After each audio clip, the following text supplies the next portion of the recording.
Hey guys, nag-invite ng mga content creators ang Otaku Expo at isa tayo doon. Pero bago yun, daan muna ako dito sa Jollibee dahil medyo nauhaw tayo. Una nga nagulat ako kasi motovlogger ako pero na-invite ako sa Otaku Expo. Yun pala, nakita ko naman sa demograph ko, ang dami from the age ng mga otaku. Kaya thank you sa inyo na mga nag-request para sa akin. Ang sarap mag-ride dito sa BGC, lalo na pag maaraw tapos maluwag, walang traffic. Nakakatuwa tong event na to kasi karamihan na nandun anime lovers, mga gamers, and ako, motovlogger ako eh. Siguro share ko na rin, meron akong banda, ang tawag UE for President. Pag sinerch nyo, nagko-cover kami ng mga Samurai X, ng mga iba't ibang dating mga soundtrack ng mga anime.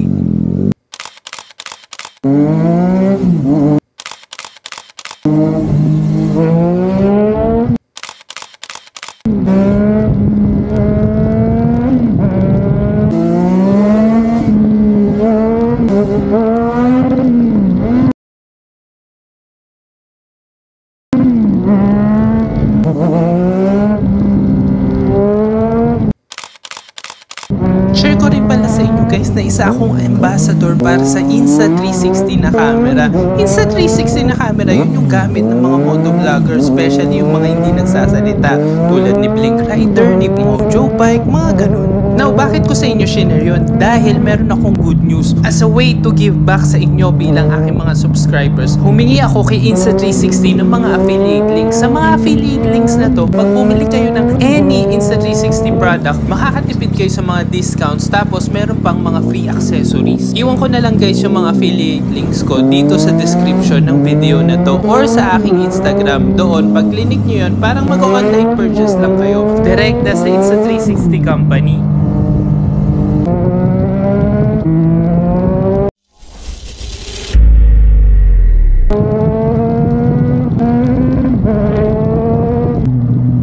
Grabe, meron dito orange na Maserati. Alam nyo ba guys, mas mahal ang Maserati na SUV. Tapos, lalo na pag pinakostom mo yung kulay. Alright. Bawa na tayo. Activate!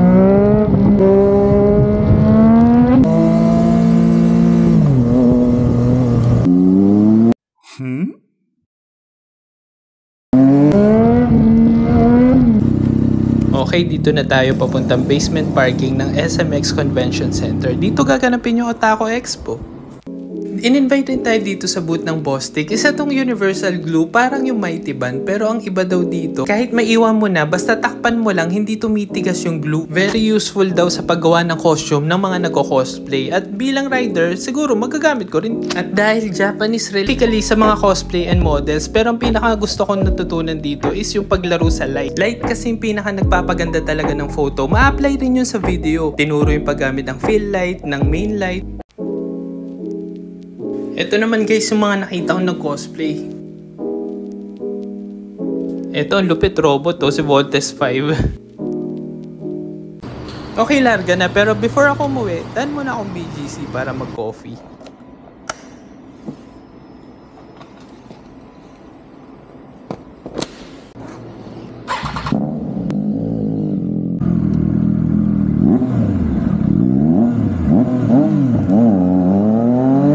Ang astig din dito sa entertainment district. Ang ganda ng kalye.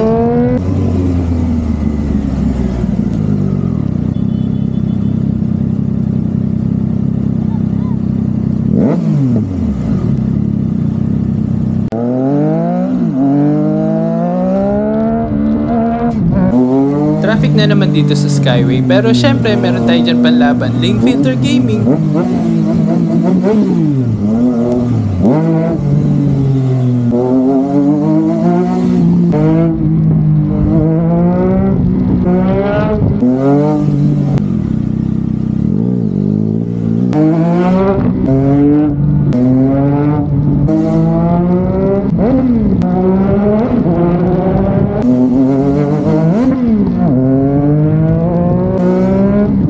Malapit na tayo sa BGC. Ang sarap dito mag night ride kasi ang ganda ng city lights. Tapos dito, kitang kita yung Rockwell. Ang tingkad ng ilaw nila, no?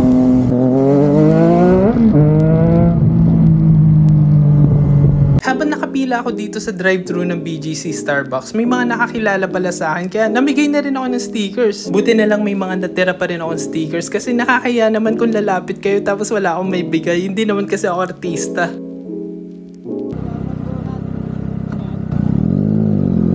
Alright guys, dito ko natapusin ang ating video. Salamat for joining me. Stay motivated and keep on activating!